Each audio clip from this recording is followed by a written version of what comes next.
Undang-undang ini lahir tidak dengan mudah, Bapak Ibu yang kami hormati. Undang-undang ini bertahun-tahun kami perjuangkan.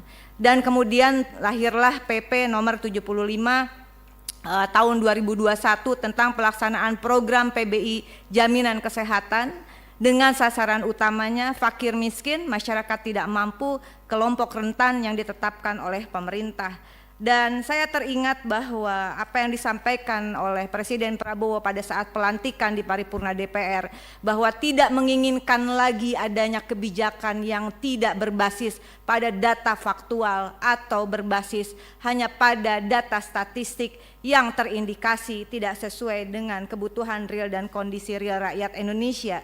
Bapak Ibu yang kami hormati, tadi dikatakan peserta PBI yang ditanggung oleh APBN 96,5 juta sekian begitu, dan kemudian tadi disampaikan oleh Pak Dolfi, pimpinan dari Komisi 11, sebetulnya ada 146 juta yang telah diputuskan penerima PBI dengan anggaran 58,9 triliun. Pertanyaan pertama saya adalah kenapa masih harus ada, tadi dari fraksi PKB mengatakan kenapa harus ada yang masih dibebankan pada APBD? Pada APBD dengan total kepesertaan data tadi disampaikan per bulan Februari ada 47.392.788 orang masih dibebankan kepada APBD.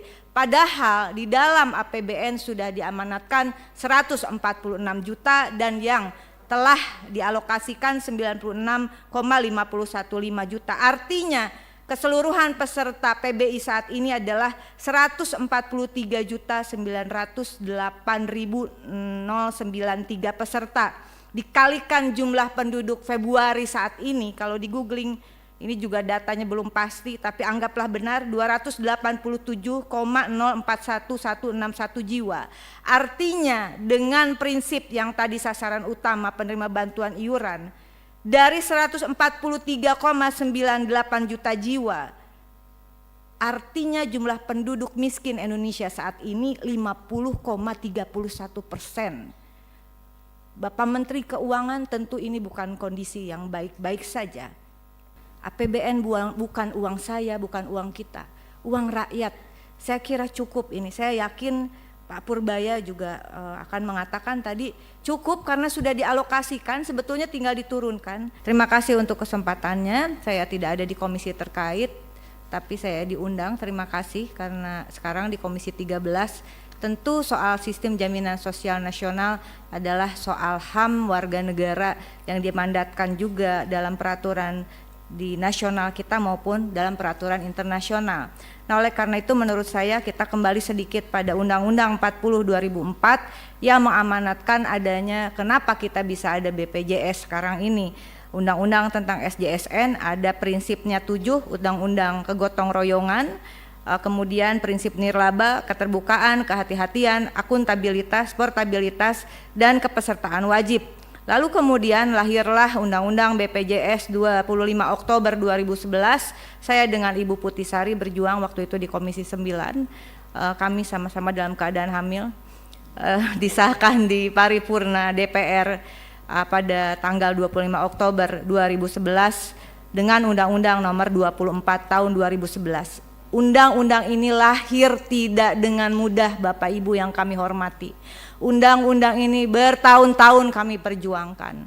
Dan kemudian lahirlah PP nomor 75 tahun 2021 tentang pelaksanaan program PBI Jaminan Kesehatan dengan sasaran utamanya fakir miskin, masyarakat tidak mampu, kelompok rentan yang ditetapkan oleh pemerintah. Dan saya teringat bahwa apa yang disampaikan oleh Presiden Prabowo pada saat pelantikan di paripurna DPR, bahwa tidak menginginkan lagi adanya kebijakan yang tidak berbasis pada data faktual atau berbasis hanya pada data statistik yang terindikasi tidak sesuai dengan kebutuhan real dan kondisi real rakyat Indonesia.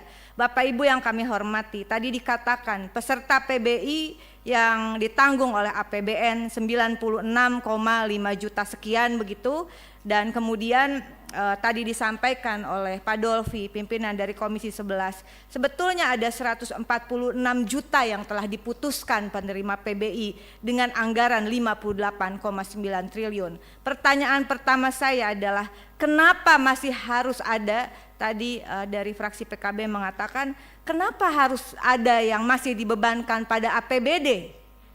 Pada APBD dengan total kepesertaan data tadi disampaikan per bulan Februari ada 47.392.788 orang masih dibebankan kepada APBD. Padahal di dalam APBN sudah diamanatkan 146 juta dan yang telah dialokasikan 96,515 juta. Artinya keseluruhan peserta PBI saat ini adalah 143.908.093 peserta. Dikalikan jumlah penduduk Februari saat ini, kalau di googling ini juga datanya belum pasti, tapi anggaplah benar 287,041161 jiwa. Artinya dengan prinsip yang tadi sasaran utama penerima bantuan iuran, dari 143,98 juta jiwa, artinya jumlah penduduk miskin Indonesia saat ini 50,31%. Bapak Menteri Keuangan, tentu ini bukan kondisi yang baik-baik saja. Kalau dikalikan ya, apakah ini data yang faktual? Karena kalau 50,31%, saya mohon masukan dari senior-senior Komisi 11, dari semua yang hadir di sini, apa kategori negara kita jika 50,31% tidak mampu? Sehingga menurut saya ini juga sangat tidak baik. Bagaimana sebetulnya Presiden Prabowo berupaya agar anggaran itu turun langsung ke desa, agar pendataan itu sebetulnya harus dimulai dari desa. Oleh karena itu izin saya merekomendasikan, pertama saya sepakat reaktivasi peserta yang dinonaktifkan tadi segera, karena ini mohon izin pimpinan, mereka sangat, ini persoalan nyawa. Ada 120.472 orang kali 42.000 kali 3 bulan hanya 15,179 miliar, bukan uang kita. APBN bukan uang saya, bukan uang kita, uang rakyat. Saya kira cukup ini, saya yakin Pak Purbaya juga akan mengatakan tadi cukup karena sudah dialokasikan, sebetulnya tinggal diturunkan. Yang kedua adalah benahi ekosistem data yang terintegrasi mulai dari desa dan kelurahan. Saya yakin bahwa anggaran tepat sasaran, jika data tepat sasaran, basis anggaran adalah data dasar negara begitu. Karena itu saya dalam hal ini mengapresiasi khususnya kepada Bapak Prof. Dasko yang menginisiasi adanya prolegnas prioritas 2026 tentang RUU 1 Data Indonesia yang diinisiasi oleh DPR RI khususnya Baleg Republik Indonesia. Demikian pimpinan, sekali lagi mohon dukungannya kita untuk membenahi data negara, karena kita percaya bahwa di balik angka dalam data negara ada nasib dan nyawa jutaan rakyat yang dipertaruhkan. Ini bukan soal deretan angka. Kita bekerja di sini, saya yakin pimpinan, bukan sekedar untuk menghitung secara teknis deretan angka, datasen dan sebagainya. Keberhasilan kita bukan apa yang ditayangkan dalam PowerPoint, tapi keberhasilan kita ketika kita sejalan dengan Presiden Prabowo bahwa anggaran itu harus berbasis pada data agar pembangunan programnya semua terukur, terarah dan tepat sasaran, termasuk bagi peserta penerima bantuan iuran. Terima kasih. Wallahul muwaffiq ila aqwamit thoriq. Wassalamualaikum warahmatullahi wabarakatuh. Download Tribun X sekarang. Menghadirkan lokal menjadi Indonesia.